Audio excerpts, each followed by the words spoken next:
তিনটি নতুন প্রকল্প সহ ৮ প্রকল্পে ১৪,০৪১ কোটি টাকা ব্যয়ের সিদ্ধান্ত নিয়েছে সরকার। প্রধানমন্ত্রী তারেক রহমানের সভাপতিত্বে জাতীয় অর্থনৈতিক পরিষদের নির্বাহী কমিটি একনেকের সভায় এসব প্রকল্প অনুমোদন দেওয়া হয়। এ সময় দীর্ঘসূত্রিতা থেকে বেরিয়ে আসা সহ খরচ কমানোর নির্দেশনা দিয়েছেন প্রধানমন্ত্রী। ইফতেখার রেজা রিপোর্ট।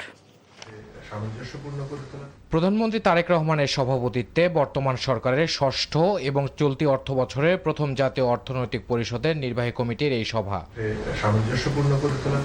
পরে তথ্য অধিদপ্তরে সভার বিস্তারিত তুলে ধরেন পরিকল্পনা প্রতিমন্ত্রী আব্দুর রহিম জোনায়েদ সাকি। জানান, মোট 9টি প্রকল্প নিয়ে আলোচনা হয়েছে। ৮০% কাজ শেষ হলেও ডলারের দাম সমন্বয় সহ আরও কিছু কারণে আশুলিয়া এক্সপ্রেসওয়ের নির্মাণ ব্যয় বেড়েছে। মূলত ডলার রেট একটা বড় আকারে পরিবর্তন ঘটেছে। সেই ডলার রেট পরিবর্তনের কারণেই আবার কতগুলো ভ্যাট ট্যাক্স সহ বেশ কিছু পরিবর্তনের জায়গা আছে।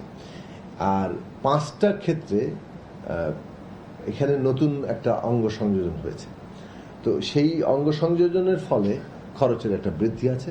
আর কিছু ইউটিলিটি লাইন মানে স্থানান্তরের যেটা মূল ডিপিপিতে সেখানে ছিল না, যার ফলে ইউটিলিটি লাইন স্থানান্তরের একটা খরচ বৃদ্ধি পেয়েছে।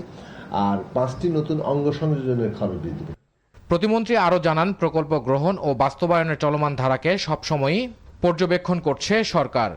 প্রকল্প বাস্তবায়নের সমস্যাগুলো কি, সেটা সমাধানের সুপারিশ এবং তদনুযায়ী প্রয়োজনীয় পরিবর্তন আনা। একটা বড় সমস্যার জায়গা হচ্ছে পিডি নিয়োগ।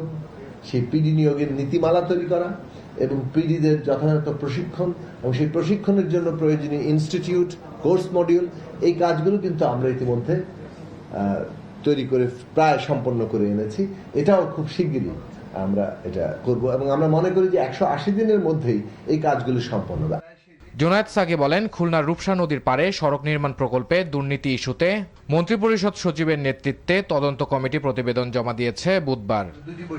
সরকারের যে নির্বাচনী ইফতেখার রেজা, এনটিভি নিউজ, ঢাকা।